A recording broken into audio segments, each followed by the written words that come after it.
বহু আকাঙ্ক্ষিত প্রেস ব্রিফিংয়ে বক্তব্য রাখবেন জামাত ইসলামী বাংলাদেশের সাবেক আমির মরহুম অধ্যাপক গোলাম আজম সাহেবের চতুর্থ পুত্র, বাংলাদেশ সেনাবাহিনীর সাবেক ব্রিগেডিয়ার জেনারেল আবদুল্লাহিল আমান আজমি, এনডিসি পিএসসি, যিনি দীর্ঘ 8 বছর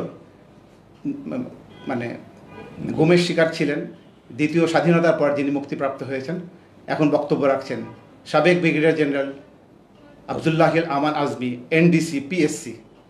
আমি তার বক্তব্য শুরু করার জন্য অনুরোধ করছি।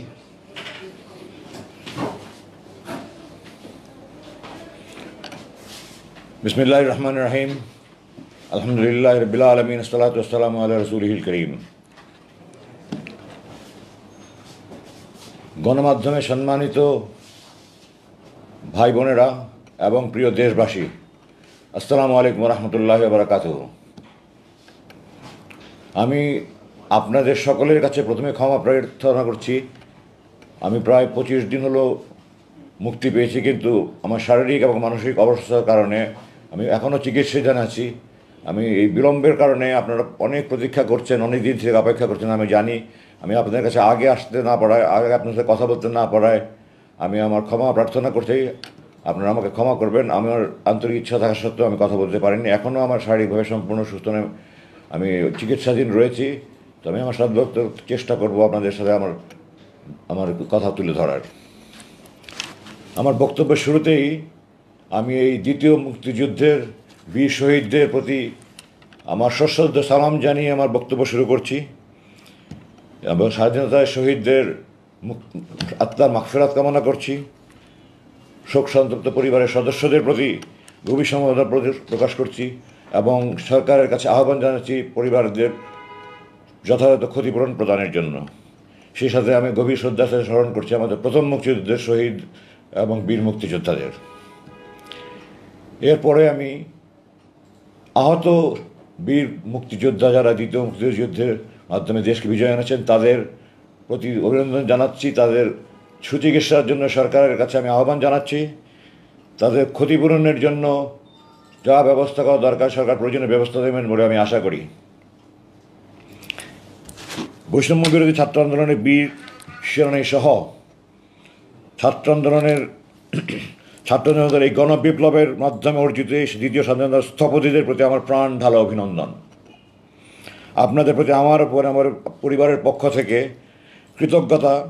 আপনারাই আমাকে এই মৃত্যুকূপ থেকে বের করে নিয়ে এসেছেন। না হলে হয়তো আমাকে কতদিন এই মৃত্যুকূপে থাকতে হতো আল্লাহ জানে। আমার 29,794 ঘন্টার সেই নির্মম জীবন থেকে আপনারা আমাকে মুক্তি দিয়েছেন। এই জন্য আমি আপনাদেরকে আন্তরিক অভিনন্দন জানাই আমার পরিবারের পক্ষ থেকে। আপনাদের ঋণ শোধন করে কোনোদিন শোধ করতে পারবো না। আমাদের দ্বিতীয় মুক্তিযুদ্ধের এই বীর শহীদরা এবং ছাত্র জনতা দেখিয়ে দিয়েছে বাংলাদেশ কি করতে পারে। বাংলাদেশ অপার সম্ভাবনা দেশ। এটা সমস্ত বিশ্বের কাছে, সমস্ত জালিমদের কাছে একটা বার্তা পৌঁছে দিয়েছে যে জালিমরা কোনো দিন স্থায়ী হতে পারে না, জুলুম কোনো দিন স্থায়ী হতে পারে না। সত্যের বিজয় অনিবার্য। আপনাদের মনে রাখতে হবে, বিজয় অর্জন করাই শেষ নয়। বিজয় অর্জন হচ্ছে বিজয় ধরে রাখা আরও কঠিন। আমাদের এই বিজয় নস্যাৎ করার জন্য চক্রান্ত এখনও চলছে। আপনারা দেখতে পাচ্ছেন প্রতিদিন কিছু না কিছু গণ্ডগোল করার চেষ্টা করছে। এগুলি সব ষড়যন্ত্রকারীদের পরিকল্পনা। আপনাদের এগুলো শক্ত হাতে দমন করতে হবে। আমাদের সবার এবারে সজাগ থাকা এবং সংঘবদ্ধভাবে ঐক্যবদ্ধভাবে তাদেরকে প্রতিহত করতে হবে। আমি এই মুহূর্তে বাংলাদেশ সেনাবাহিনীর সেনাপ্রধান জেনারেল ওয়াকারুজ্জামানকে আন্তরিক অভিনন্দন জানাই। জাতির এই ক্রান্তিলগ্নে তিনি যে ঐতিহাসিক ভূমিকা পালন করেছেন, তিনি যে গুরুত্বপূর্ণ জটিল মুহূর্তে যে সিদ্ধান্ত নিয়েছেন যা জাতির এই দ্বিতীয় যুদ্ধ বিজয় অর্জনের সহায়তা করেছে, তার এই অবদান জাতি কৃতজ্ঞতার সাথে সারা জীবন মনে রাখবে। তার নাম ইতিহাসে স্বর্ণাক্ষরে লেখা থাকবে।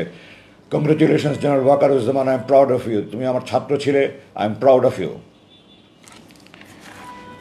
আমি এই প্রসঙ্গে একথাও জাতিকে স্মরণ করে দিতে চাই, বাংলাদেশ সেনাবাহিনী একটা দেশপ্রেমিক সেনাবাহিনী।